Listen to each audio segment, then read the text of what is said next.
Okay, good evening, everybody. Welcome to tonight's meeting of the Northeast Philadelphia History Network. I'm Jack McCarthy, um, past president of the Friends of Northeast Philadelphia History.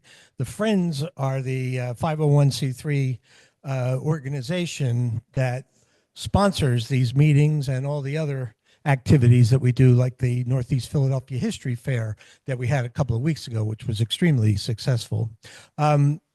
So tonight's speaker is Sam Katz. I'll introduce him in a minute. We have a number of events coming up. The June meeting, first of all, for those, I think there's some new faces here. So the Northeast Philadelphia History Network is a group of people that get together the first Wednesday of every month, usually here.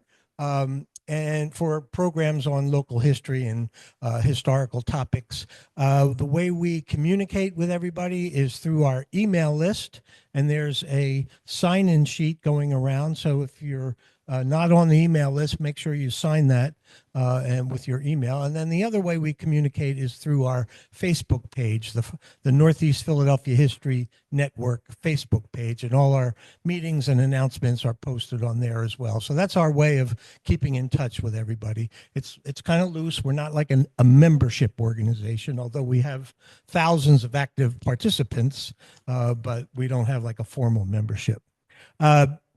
Our June meeting is traditionally a visit to a historic site. And this, what's the first, the Wednesday, whatever the first Wednesday in June is, I forget what it is. The third will be a visit to the Wall House, the historic Wall House in Cheltenham. That'll be at 6:30, so we won't be meeting here. And there'll be an Eventbrite notice going out about that, and that is capped at 40 attendees. So the first 40 people who sign up will be able to go, and if you don't make it, then you won't be able to go. So, yeah, Joe. What is the park? There is parking there. Yeah, okay. So that's our final meeting in June for the season. Then we take off for July and August, and then we'll start back up in September. Again, the first Wednesday of the month here, generally. I separately am managing a separate project, the Boquessing Trail of History project.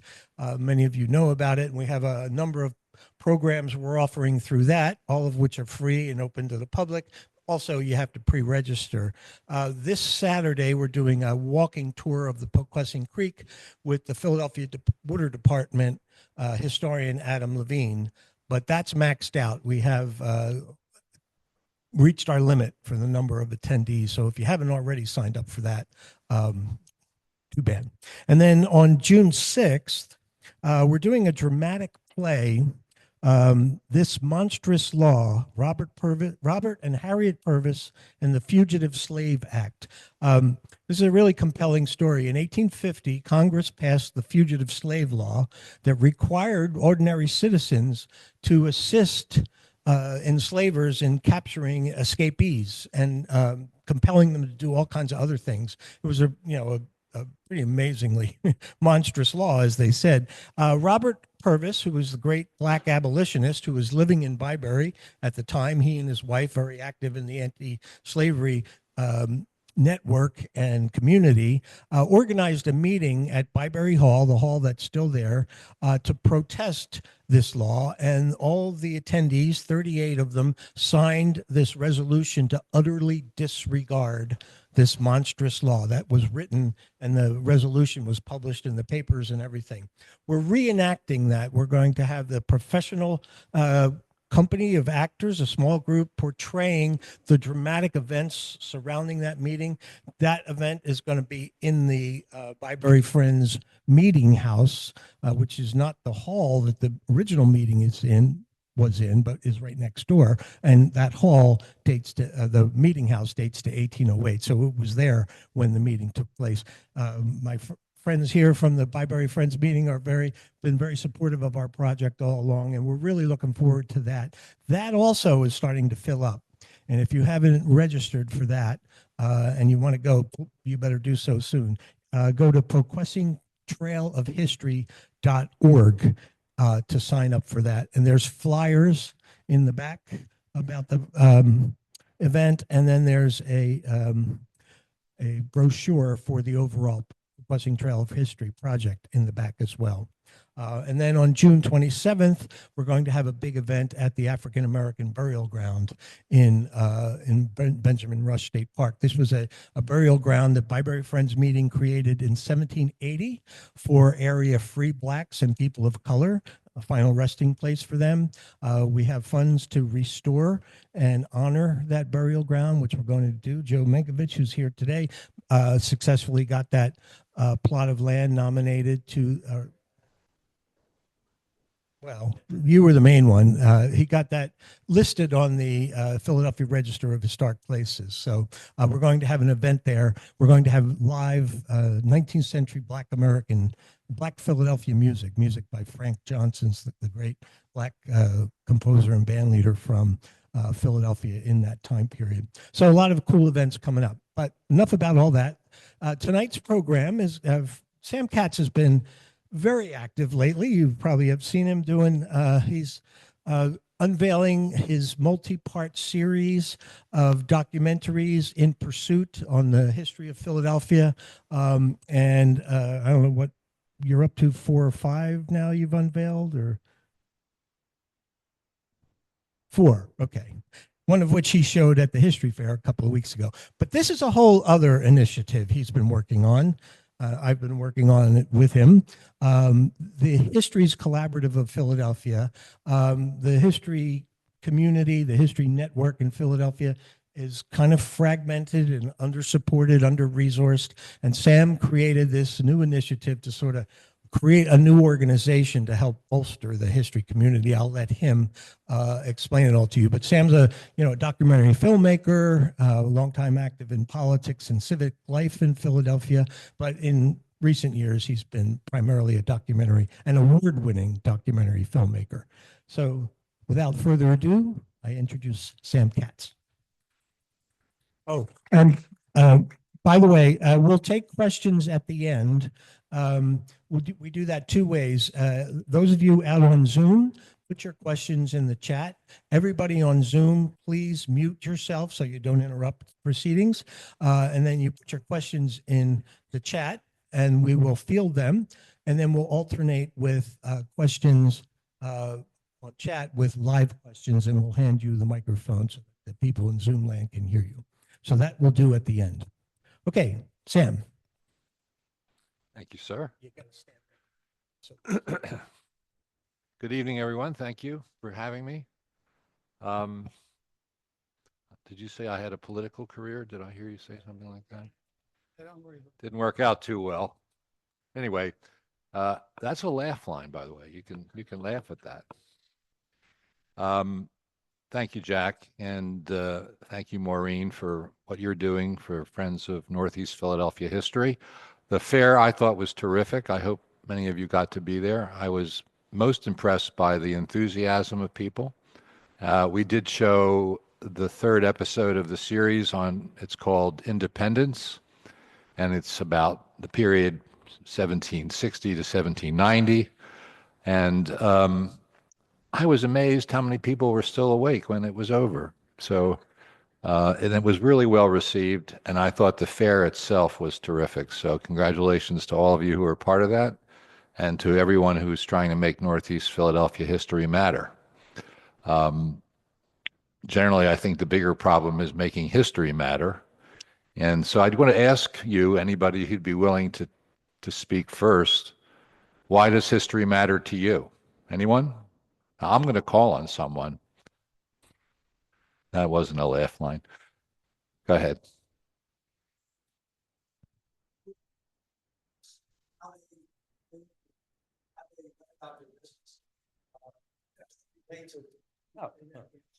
I wasn't. Yeah, we heard you. I'm pretty loud. Yeah. I just think it's really important that we know who came before us and how they were able to survive and the different conditions that they lived under and the things that they did to build up our city. It's also good to know the things they did well and the things they didn't do well. We are in a constant pursuit of a perfect union, and we have a ways to go, I'm sure, to get there. Anyone else? Yes, sir. Hold on. Let's. Right. If people don't learn history, especially the unpleasant parts of history, those things can repeat themselves. Yeah. So history sort of explains how and why certain things happen. How many people in the room took history at some point in their school life? How many people took it after sixth grade? Very good. Yeah, this is a very unusual audience. History, Well, I kind yeah. of feel that a lot of our history is whitewashed, and it's kind of important to dig deep. Like he said, a lot of our history is whitewashed. It's like diluted. The newspaper, you can't just read the Philadelphia Inquirer and believe everything they say, or any of these news feeds. You really have to dig deep. You have to get into the manuscripts. You have to read it with your own eyes. It's important to see the dirty part. It's an exciting thing to do once you're doing it. Well, I'll pass the mic to somebody else. How many of you, when you were in grade school, when you started an assembly, sang "My Country 'Tis of Thee"? It was really, the national anthem was too hard for fifth graders, I would have to say. So that was written in 1831 by a Baptist preacher in Massachusetts. And in 1831, the country was so divided. We were still prosecuting lands from Indians. There was a movement in South Carolina led by John Calhoun to allow states to ignore federal laws. There was a beginning conversation about secession. The tune itself is "God Save the Queen." And you think about that song as being so emblematic of the way we should think about the country. And I think that part of the generally creating a consistent narrative that people can believe in, it's probably essential in every society that there be some mythology and that some of it be made up.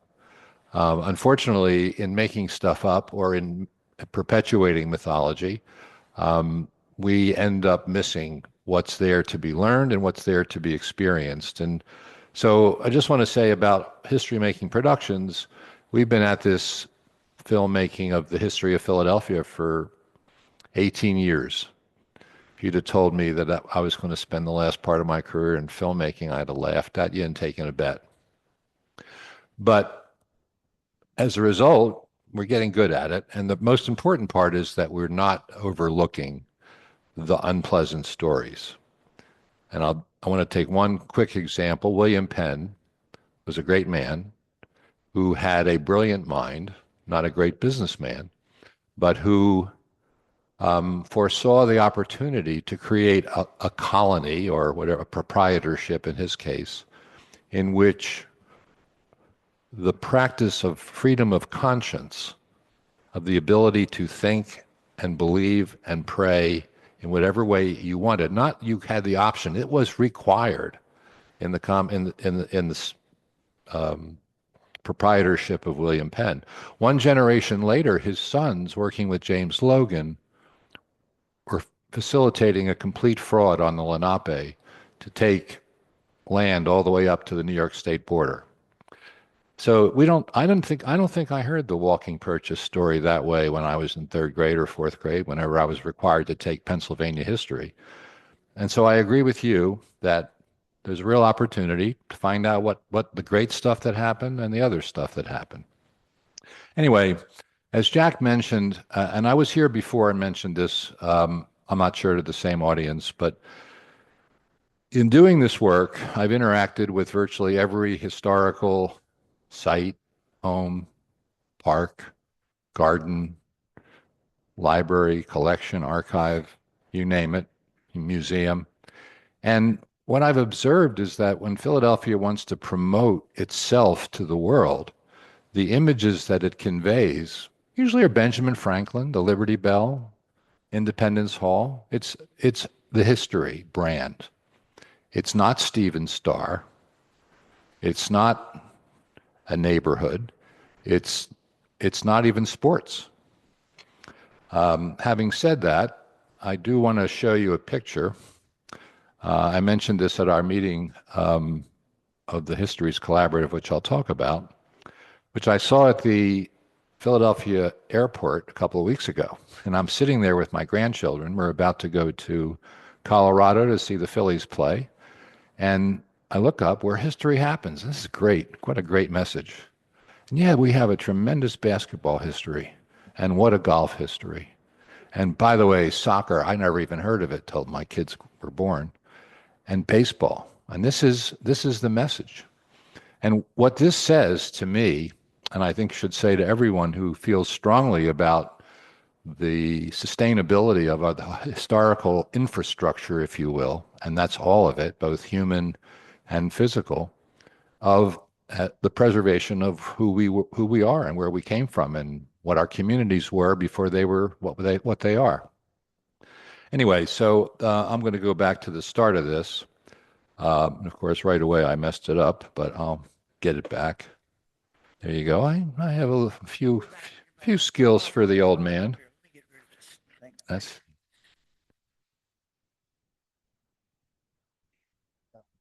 okay. Whoop. So this is just, I want people to be able to read this. I hope you can. If you're wearing glasses and you can't see, do some squinting. So in 2018, the city closed the Philadelphia History Museum.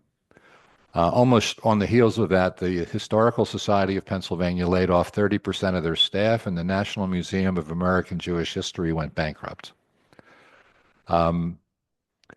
We put out a prospectus, a founding prospectus, we, a bunch of people, Jack among them, to invite organizations to consider joining a couple meetings to talk about what should the history community do? This is not good news. We're not reading great stuff in the paper and not great stuff is happening. We raised a little bit of money and we put out a request for proposal to do a study of the history industry. I'm going to use that word industry, which is offensive to some people.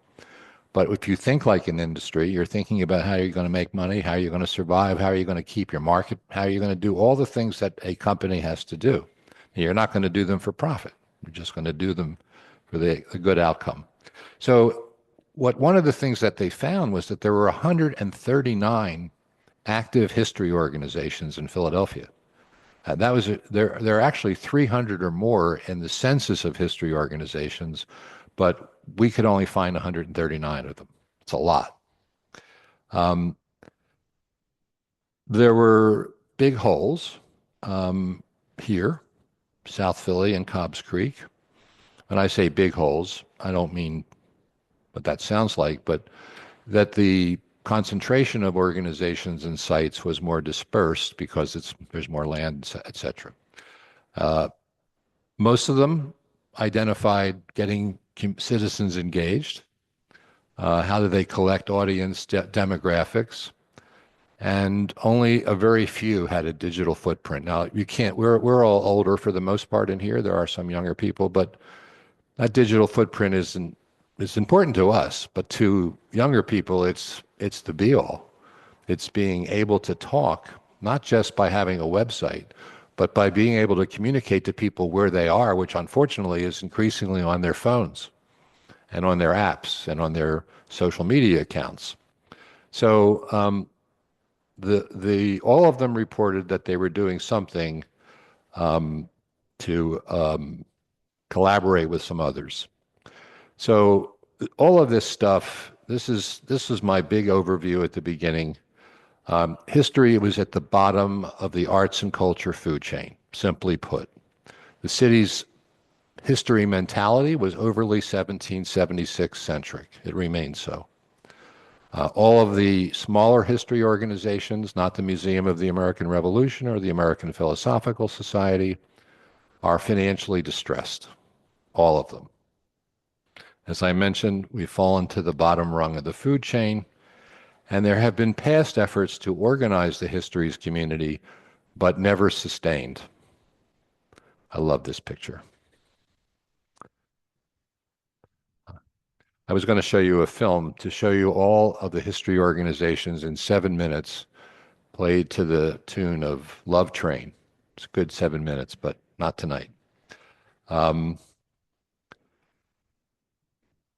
just learning how to use this device. So the things that we decided to do, I'm sorry this is a little light, is really to try to advocate for history, make history something that matters, not just because it does, but so that people who were making decisions, whether they were public decisions, newspaper decisions, philanthropic decisions, had history front of mind, which it hasn't been.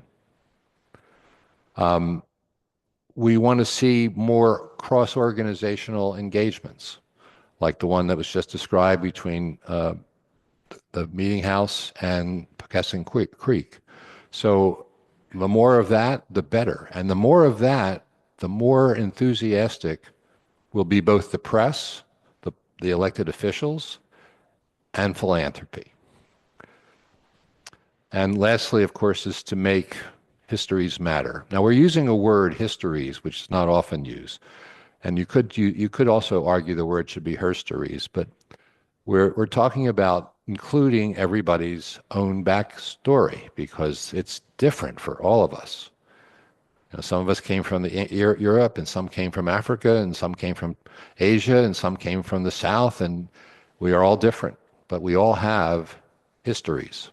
Now, there are lots of new communities in Philadelphia that are not yet thinking they're part of Philadelphia's history, but they're making Philadelphia history. So the broader the inclusion, the better. We put a leadership team together to start this about 2.5 years ago. I'm not going to mention who they are, but I will say Jack is looking very happy in this picture. We came up with an idea. Why don't we create a permanent celebration of Philadelphia? And the notion is Philadelphia Histories Month. Initially, I was thinking we could launch it in 2026, but there's so much else going on that getting bandwidth to do that just doesn't seem practical. But the idea would be to engage kids and students and universities in projects about Philadelphia history, because I think from our point of view, the local history and not just the national 1776 story hold equal importance. Okay, go the other way. We also felt strongly, as I mentioned, that we needed to do a state of the industry assessment. This had to be clear-eyed, it had to be honest, it had to be useful with data, it had to rely on data, both anecdotal as well as collectible, and that the results had to be shared with the public, and we were looking to see how we could better preserve history. So we put out a request for proposal, and we hired a consulting firm with a grant from the William Penn Foundation. And this is what they came back and told us. This is what they found. And I've mentioned some of these things already, but I do want to highlight that 40% of the organizations operate at a deficit, and very few of them have an endowment. Okay, so on digital capacity, this is a major problem. Most organizations that are active have at least a website, but very little else. And a website is like opening a store in a mall that's been abandoned. So there's got to be more to it. There were lots of collaborations. Everybody told us that they were doing things with others. They were informal for the most part. They relied on at least one person in each organization to be carrying the ball. And if that person left or wasn't available, the ball just dropped. Of course, there's a scarcity mindset here, which is understandable because philanthropy has not been there, either institutional philanthropy or private family philanthropy. Anyway, so we learned a lot, and we continue to learn a lot. And these are the things that people felt about how the industry was interacting with the public. The 1776 founding narrative seemed to come at the expense of a lot of other things. This particular year, 2026, semi-quincentennial, may be an exception to that, but it's not a sustainable exception. Philadelphia doesn't need to celebrate the 250th, it needs to celebrate the 250 years since, because it's all part of this, of that history. A lot of organizations are struggling to get younger people. Events at night with families, it makes it really hard for people to go out. But whether our outreach as a industry to younger people is doing the job is copy to come. There has been an emphasis on tourists. And when you think about these branding decisions that are made about how to sell Philadelphia, the most prominent one being the Liberty Bell, they're selling history until you get here. And then they're selling food and sports, arts and culture, concerts. Not things I just don't like. I like those things, but I think that what I'm saying is that history needs to get into the game, needs to be on the front of the line.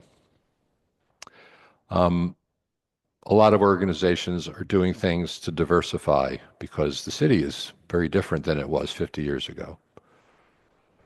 On financial health, I don't want to emphasize too strongly how difficult most of these organizations are. I don't know why that thing is up in the middle, but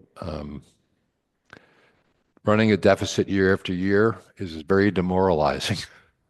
It's not just demoralizing for the people who care about a place, it's demoralizing for the people who work in the place and who support the place. So that's work to be done. Drag it down. Yeah, I did it, I'm sure.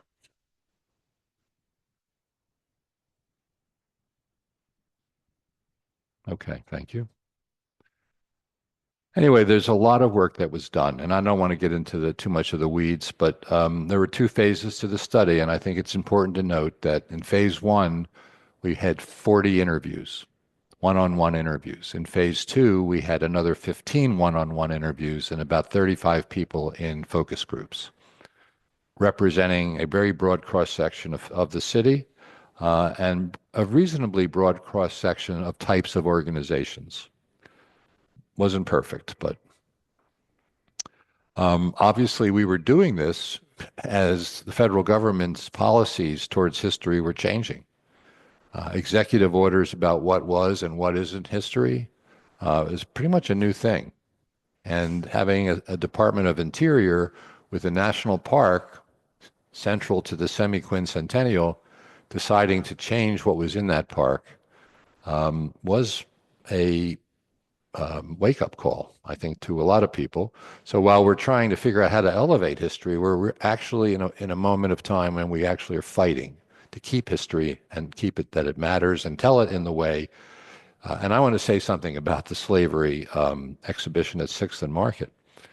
The executive order that the president issued and that the Secretary of Interior issued used the word disparagement, that the reason why certain things in our national parks had to change was because they disparaged other Americans, including during the colonial era. Just interesting.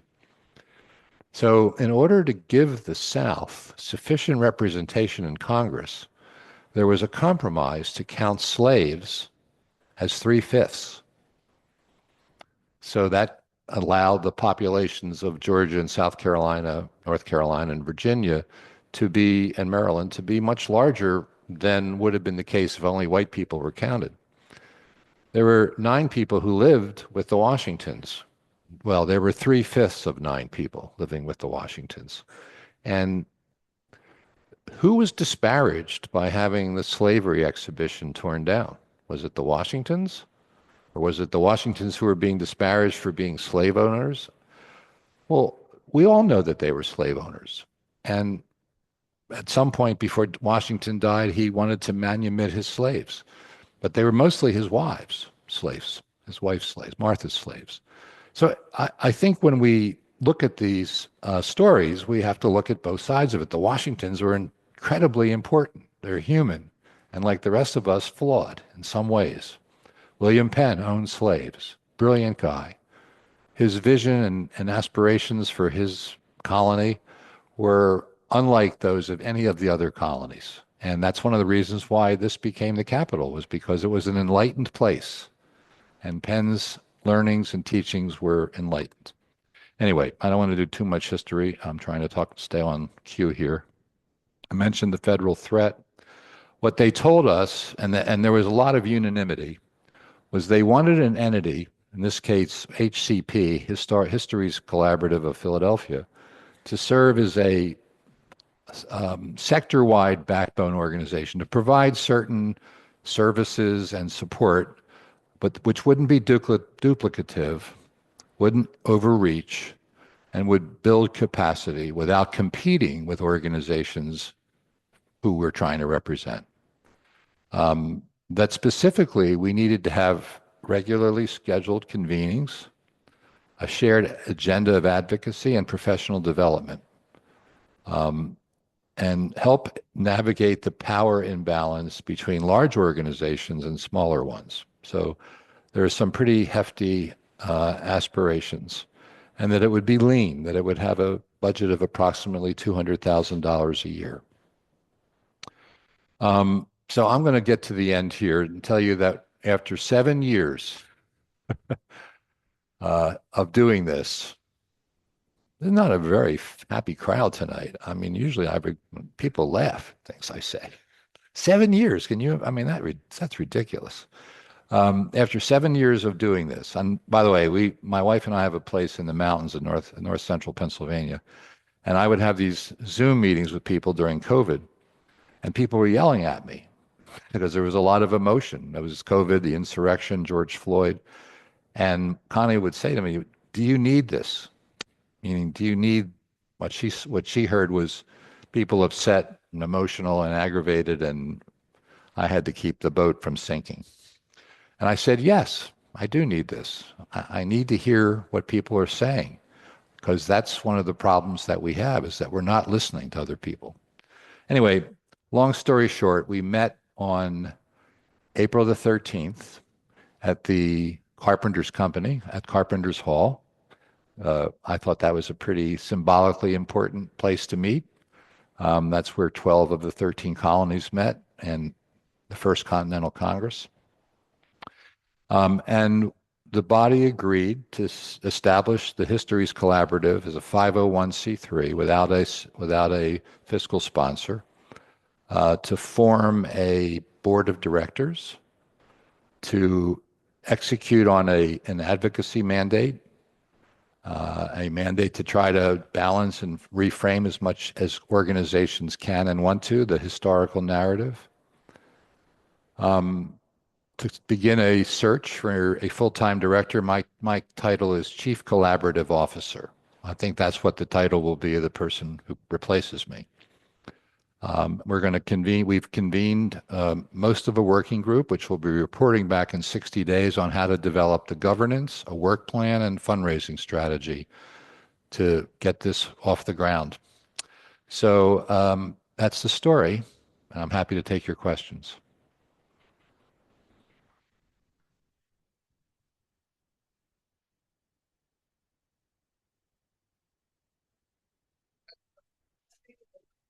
Oh, I think everybody heard that.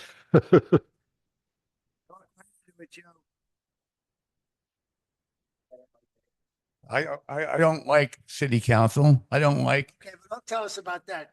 Who decides what our history is? All right. Well, that's a really good question. You probably got a bunch of politicians that are more interested in developing. They'd rather sell water rights than history. So who decides what our history is? And I'm angry about it. Okay. I got more thoughts, but I'm not going to. I'll express them in private. Okay. The question is a good one. It really is a good one. I think people who prosecute history for whatever purpose are doing something to try to tell what their history is, our history is. That's why I think it's really important to recognize the histories. You have a history. Your family has a history. Your neighbors have a history. Your place of worship has a history. The firehouse in your neighborhood has a history. All the streets have a history. The development has a history. Who prosecutes that history is who gets to tell it. That's a simple fact of life. If you spend time doing this and you want to tell a story, whether it's a book or a film or an article in the Northeast Times or the History Fair. All of these are expressions of our history. When I went to the fair and saw the representation of, the historic homes, I was reminded about something that is often forgotten, which is wealth was in Northeast Philadelphia, and industry was in Northeast Philadelphia, and religion was in Northeast Philadelphia and still is. So that's Mayfair. Tacony. They get confused themselves. Yeah, Tacony. Yes, sir. We're alternating with questions from chat. So, Ah, Dan, just hold on. all right, so stand by. Are historic sites and societies from the suburbs able to be involved? Not yet. And the answer is the one. Right now, this is a 191 zip code operation. We get up from crawling and stand up on our feet and start walking, we can start thinking about whether a broader engagement is appropriate. But I would argue that in many of those instances, because of the wealth of those communities in the burbs, not all of them, but some of them, the level of support, for example, for the Lower Merion Historical Society is pretty strong. They don't have the infrastructure that we have. They don't have the density, they don't have the geography, but and sprawl is a very difficult thing to create community around. The thing about Philadelphia is, even if you live in Lower Gwynedd, somebody asks you live in Philadelphia. Somebody asks you where you went to school, they didn't mean where you went to college. They want to know where you went to high school. So there's a Philadelphia thing. And I think that's what we're going to try to arouse before we move beyond 191. Before we get to this question, I just want to say that I hope that it expands beyond 191 quickly, because we go to fairs in Bucks County, Montgomery County, and many of those, they have lots and lots and lots of very tiny little history groups, and they are plainly not getting a whole lot of support. They do. So. I agree. But if you start it there, this is a political problem, not a city council. But the city is 65% people of color. If you go into the region, forget New Jersey, but just 5 counties, that number becomes much lower. And the resources that those organizations feel starved for are pretty acute. So that's just, maybe it's just me. Maureen, if you want someone from Bucks County to be in it, they're in.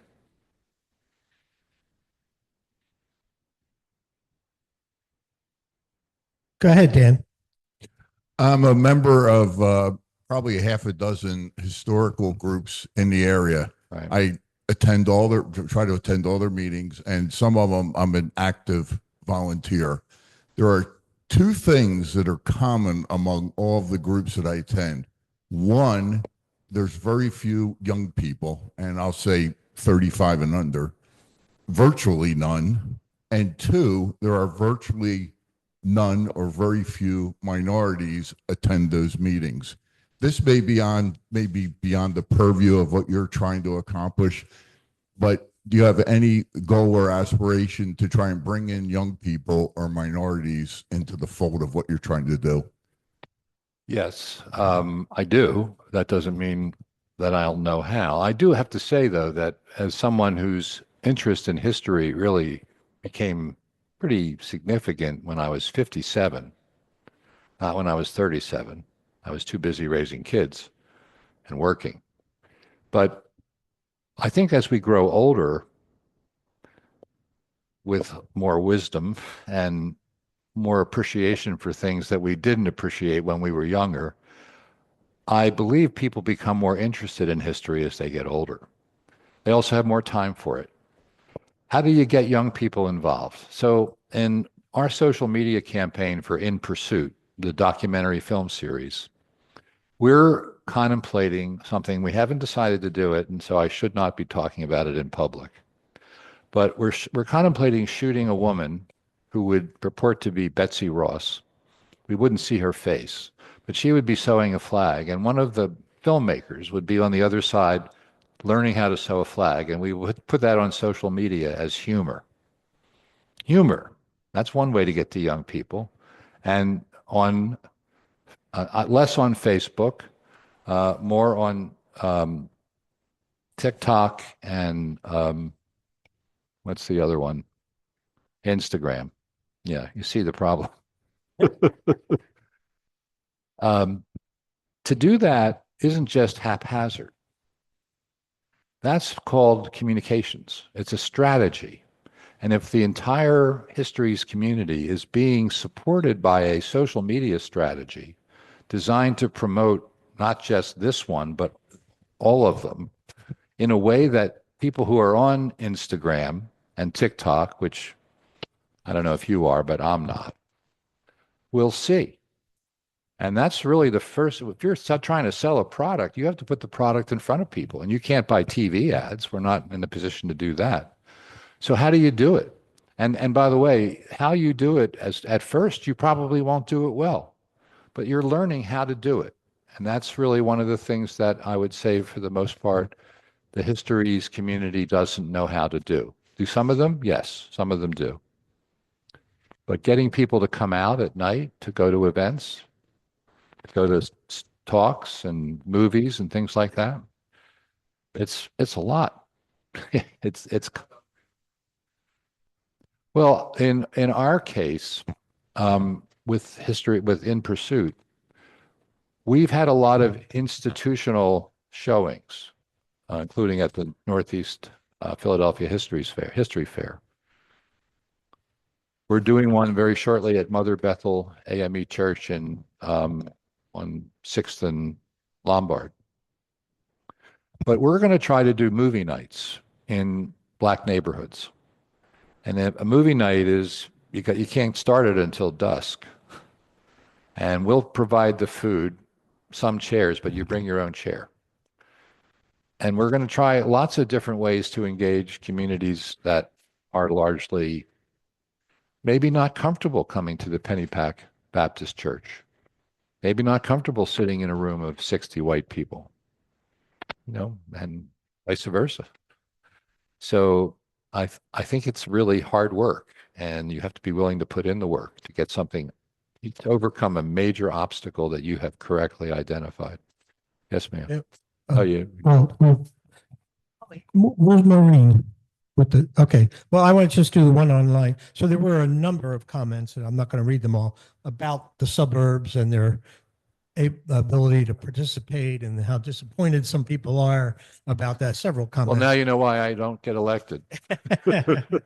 So, but there is this one: will events coordinated by this organization be widely publicized? I was always upset that all the interesting things that the old Philadelphia History Museum did were not widely publicized. Well, that's not a market model that we want to follow.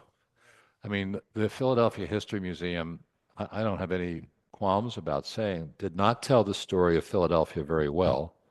And remember, its principal mission at first was to house the Atwater Kent radio collection, which it did, and those are incredible. That was a whole room. And then there was a basement room with a map on it and boards around. And there was, it just didn't, and the collections that they had were pretty prolific, but were limited in what could be displayed. So I don't think that the city's decision to vacate the premises financially was the wrong decision, because the museum itself wasn't generating attendance, and it didn't have a philanthropic base, and it didn't have an endowment. Well, you're not going to be able to operate a museum absent those things. I don't care what your museum is. The museums are expensive to run, and they require physical maintenance of the building that they're in so it doesn't fall apart. There's just a lot more complications involved in running a museum. So, I'm sensitive to the aspirations of suburban community histories interests to be involved in this, and I will bring it up. It's been something that I've been cognizant of not doing. Because the history world in Philadelphia is so damaged. That was perfect timing. All right, go ahead, Maureen.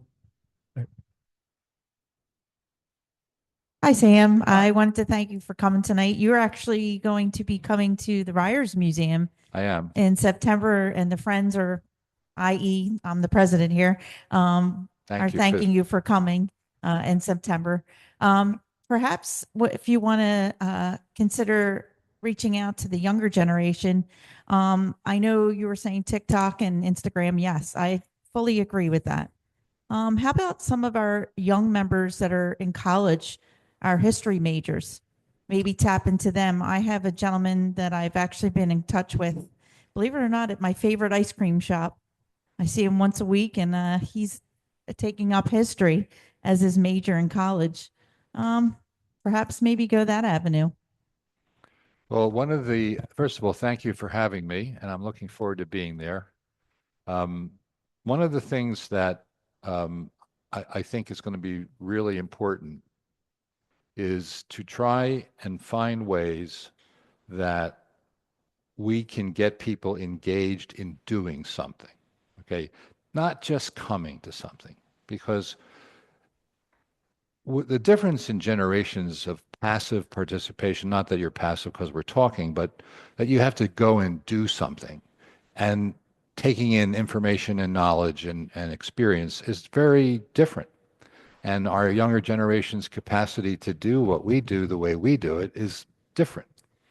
So that's one of the thoughts I have about Philadelphia Histories Month. If you encourage people to do something, for this gentleman to write a 10-page paper on where his family comes from and how they made their way here and how they made their way to him, I don't care what it is.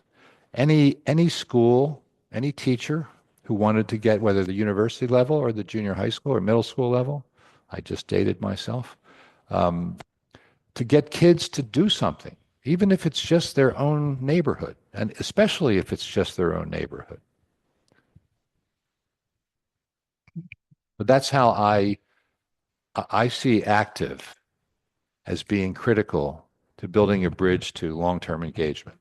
Oh, I really like, people love when I hear it all the time. Excuse me for interrupting your question. God, I didn't know that. God, I hear that every day. And for a long time, neither did I. So if you can tell stories, however you tell them, whether in a museum or in a historic home, in a park, on a film, in a book, that grabs the audience, you got to suck the audience in, because our attention deficit problem is not just limited to our kids and our grandkids. We all have it. We all have a phone in our hand when we're watching TV. We look down. It's just the way people have become accustomed. And so getting people engaged on the terms that they want to be engaged. What do they want to do as a project to celebrate their history in April 2027? That's, I think, look, I don't know. I don't have the answers. I'm not sure I have clarity on all that, but that's my plan. Yes, sir. Hi, Sam. Thank you for coming. My original question was asked and answered as also a fellow volunteer and member of several historical societies. What are you finding with, I'll say, a communication structure that is reaching out to different historical societies and their audiences, that they communicate with each other, not just that they exist, but there are this meeting or that meeting or this history fair or that history fair to get people to come out, and hopefully something, in the future when the Histories Collaborative may be available in the suburbs in that way. What is there anything that you're finding that's working now? Well, I saw it worked up here a couple of weeks ago. I don't know, how many people did you have come? 400 people. Maybe a Philadelphia history fair, in which we get the convention center to donate space and the unions to donate time. And we divide the convention center up into neighborhoods, and we say, come and bring your community. And then with aisles, people can walk up and down and just be absolutely absorbed. I think that could happen, not necessarily next year. I think that how long did it take you to get the first? I know, but okay, so there it takes 2 years to get to the next one. But those kinds of ideas come from within. I mean, that I've went to the History Association. I don't know what they call. What do they call that? That was here last week. There was a American Historical Association, AAH, American Association of Historians, and they were here, and they were all over the place. And I went and wandered in and out of talks and conversations. So, there's a still pretty robust commitment to the discipline and scholarship of history. But that's not the only kind of history there is. There's a creek in my neighborhood called Kresheim Creek. Kresheim is a town in Germany, or what is now Germany. And from it came German Quakers who settled in what was then called German Township. And Kresheim, this little creek, I almost never notice it. And the other day I took a walk on it, realized, holy mackerel, I don't even know where this comes from. It seems to cross Stanton Avenue into Montgomery County. I don't know, I'm not sure. But then it goes into the Wissahickon. And then it goes down into the Schuylkill. And then it goes out to the Delaware. And then it goes out to the ocean. I was thinking, wow, this is really interesting. And I found a historian who had done history on Kresheim Creek. So I felt it was the former head of the Seaport Museum. John, Grady, I think. Anyway, all right. I got to say something. Are you planning on doing any story on the president's house downtown? I mean, if you want to get an audience, sometimes you have to tell a story that goes against the grain a little bit. Yeah. George Washington has a story. No one's telling his story. 20 years ago, I could tell you George Washington's story. He didn't want to go downtown. He wanted to move to Frankfurt. Frankfurt could have been the capital of Philadelphia. And he couldn't, he didn't want to go down there. He was forced downtown. And do you know why he didn't want to go? Well, I know why. I'm No, not going to why tell a didn't he want story to go? unless you want to publish it. But Why wouldn't he go? well, he had a bigger house. He could have bought a mansion here in Frankfurt. He No, was going to buy Chalkley Hall. No, I'm sorry. They I'm didn't. sorry, I read the None of the manuscript. Southern delegates to the I read the Constitutional manuscript. Convention wanted to go to Philadelphia. Why? Quaker abolitionists running amok everywhere. That's one of the reasons why the Hamilton-Jefferson deal, to give the country a commercial base, but move the capital to the Potomac. There was this cadre of Quakers. I'll write you an email and I'll tell you why he wanted to come here. Okay, well, I'm And- not going to argue and- with and- you why he and would Can't come. get into a debate Write me here. back. Yeah. I have a couple of comments here, some of which have already been touched upon, but there was one actually I can answer myself. What happened to the Philadelphia History Museum Historical Archive? I hope the Atwater Kent assets were preserved, among other things, and they're all at Drexel University. And Well, they're actually at the Pennsylvania Academy well, of Fine they're Arts. physically, they're under the control of Drexel at the PAFA. But I've worked with them on the archives collection. So that collection is being well stewarded. Somebody also had discussed this previously. History professors in universities and colleges in Philadelphia seem like a resource to tap into, and they would have access to the younger demographic. I realize they would be focused on histories that are not necessarily of Philadelphia, but they still should be kept in mind. If you want to comment, just... Yeah, let me start with the last part. When I started making documentaries about the history of Philadelphia, it was because I had seen documentaries about New York, Chicago, Las Vegas, Los Angeles, New Orleans. And I went to look for the Philadelphia history documentary. Surely we had one, right? 2006. And I couldn't find one. And it was really stunning to me that the city with this much rich history would not have a film about it. We have a public TV station. You'd think we would have had that. So that became why I did it. I think that, what was the first part? About history professors. And Oh, professors, yeah. So it depends on where a professor is in their career. There are, and by the way, not just for me, how well are they liked as teachers? You know, that's one of the best teachers in universities get picked by the teaching company, and what do they call it now? It's great courses. And great courses you have to have three things to be a teacher on a great course, which is a digital or DVD, CD course with a course guide. You have to be at the top of your field in terms of your scholarship. You have to have a record of publication that reasserts that scholarship. And you have to be among the most popular teachers on campus. Why that last thing? Because they want the history teachers to be able to make you, or all the teachers, to make you want to know more about the subject. And I think with younger historians, we're still looking to get enough published to become established historians.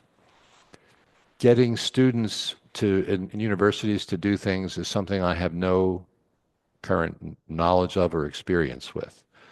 When I was in college, you had to turn in papers on time. You got incompletes if you didn't. If you did poorly, you could get a D. You could get a 1.0 on your grade point average. You could find yourself out of school. Today, I don't think that happens as much. I think that colleges and universities have gone into the slide because they need enrollment and they need tuition dollars. So I like the idea of engaging historians, and we are engaging historians. We have not yet talked about how we could engage them to engage their students, but it's a good suggestion. Hi. Hi. That was really loud. Hi, my name is Jacqueline Cherpinski. I am the vice president of the Upper Moreland Historical Commission, and I'm also a member at large of the Farmstead Alliance. I am, I guess, one of the young people that you guys are wondering how to engage. You're in. I'm in, yes. And I'm about to say something, and I know my peers who are on Zoom are going to laugh and then yell at me about this later. But something that I find is a way to engage with the younger generation, and I don't know how appropriate this is to say since we're in a church, but young people love spooky stuff. They love spooky stuff, ghost stories. Spooky stuff, yeah. So we have a historical haunts at the farmstead that we run every year. This year is our 5th year. And, we started small. And now last year we had over 250 people attend, mostly young people. And what we do at this event is we share local lore and legends, spooky ghost stories. We have paranormal investigators that go through this historical farmstead on the property, and they share their findings. And, with that, we also share local history. So that is how we are getting young people involved. And we have sometimes, these tours of the farmstead that are led by paranormal investigators, but then also we have our caretaker of the house who shares history about it, and they sell out. And that's, this is just my opinion. Spooky stuff is very hot right now for young people. So, it's a way that you share some spooky stuff, but then you share some not spooky stuff. And then, young people are like, wow, I didn't know that.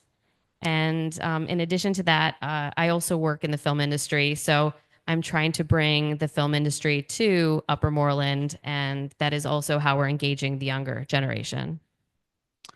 Well, you reminded, bravo. Yes, bravo. You reminded me that the selection of a chief collaborative officer for the Histories Collaborative, it needs to be someone in their 40s, not someone in their 70s. Mm-hmm. So presumably, I like to think I'm in touch. I have 8 grandchildren. My kids are not quite they're whatever generation they are, they're not quite the digital natives. They're a little older. But to find an audience, you need to find out what the audience wants, and you did.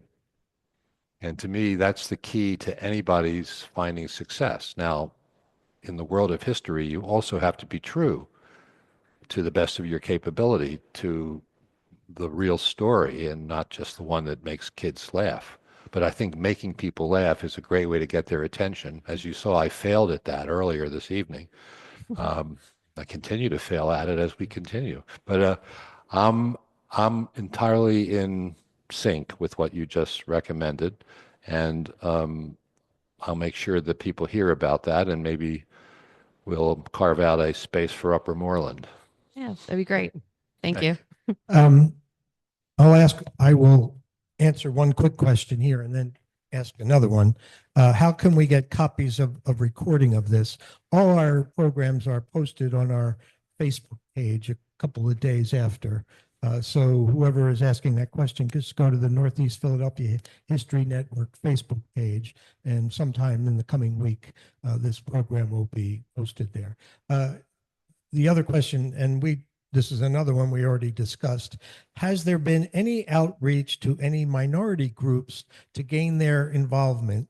It is difficult for white majority organizations to interpret African American history in colonial America without input from that community. So I just want to start by saying of the members of our board, which will be reconstituted as a result of the actions taken on April the 13th, the balance between white and people of color was pretty good. And that's not generally something that's easy to do. That said, I made a very significant strategic and tactical mistake when I solicited people to be on the board by promising them that they wouldn't have to do any work. That was a bad idea. I did make that promise, Jack. Did I not? Yeah, I took that for what it was worth. Yeah. Well, for the most part, I would say these people were generous with their names and lending them, but that in terms of engagement, it was not a board-driven process, and maybe that's because of me. But in the future, the governance of this needs to be as diverse as this, but I think there could be better geography here. There are some communities that are missing. Just from left to right, so you know, Ashley Jordan is the president of the African American Museum in Philadelphia, and she's the CEO of that. John Chin is the CEO of the Philadelphia Chinatown Development Corporation. To the lower left, Beth Lander runs an organization that represents 33 libraries, archives, and collections called PACSCL, the Philadelphia Area Consortium of Special Collection Libraries. To her, next person over is Michael Norris, who runs Carpenter's Hall. And then all the rest of these folks have some deep community connections. So that kind of diversity is the place where you start in order to make sure that your programmatic advocacy and professional development activities are inclusive of the city and recognize that there are many interests not represented here. It's very hard when you're talking about Vietnamese, Mexican. They don't community-wise feel yet that they have a history here, but they do. Most of them are involved in identity associations, the Mexican American and so on. But that's where outreach also needs to go, because that's how you create cohesiveness and understanding. And I think ultimately when you read history from its good points to its bad points, that's the best result. You have empathy, you have understanding, and you are also probably a better citizen. Okay, yes, sir. Hi, my name's Keith J. Fisher, and I want to speak to how to get kids involved as a parent. Okay. What I did was I brought my kids out to these places. You know, my daughters, I brought them to Siege Weekend at Fort Mifflin every year. See what? Siege Weekend at Fort Mifflin every year, and they loved it. More recently, I wanted to find something for me and my youngest daughter to do together in the summer because we both had off.